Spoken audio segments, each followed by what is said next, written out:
on that, but the bad byproduct of that is that there is still business that needs to go on, even though there is somewhat of a tenuous state on who will be there. You feel the majority of the cuts are going to come in education? I think they will be, because that's a lot of that's where the major, and that's a major expenditure. Yeah, a lot of that will go through that situation. Is that teachers or administration or it will services? Be a combination of all. If you cut the budget, and then the district is left to figure out where they cut it. Do they cut sports? Do they cut teachers? Do they cut cafeteria workers? So and that puts a lot of strain on the school boards.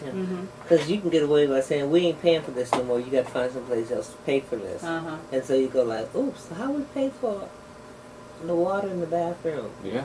I mean, literally some school districts, literally some school districts, and I read that earlier this year, when we went to school, you brought your glue and your pencils and your paper. I mean, they got to bring toilet paper, paper towels, all the things that you would think that the school district would provide. And it's a shame. And so we get into this situation, how? This big deficit? Well, I can tell you, it's not all because of one particular thing. Obviously, nationally, the economy is not doing as well as it could be. So we're bringing in less money. Well, this is a world economy slump. It is.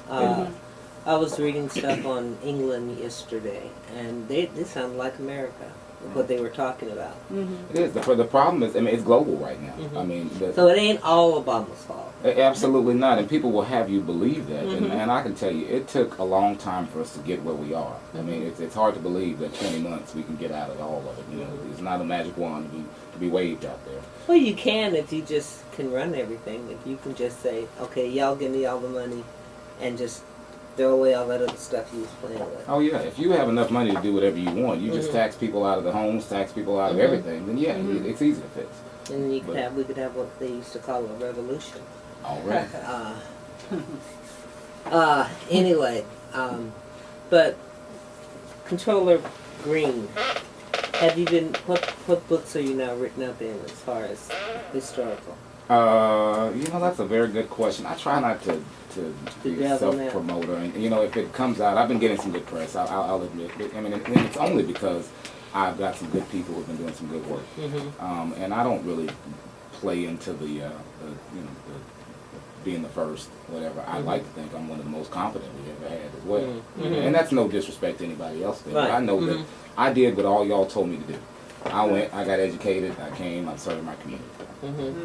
So I think I bring that to the table, and that helps. And you have something called the Green Report that the Green Report. It still comes out. Lord, we have a TV version now. We got to bring you on TV. That's right, HCC. Huh? Yeah, we got a couple of versions. Runs on Mondays and Wednesdays.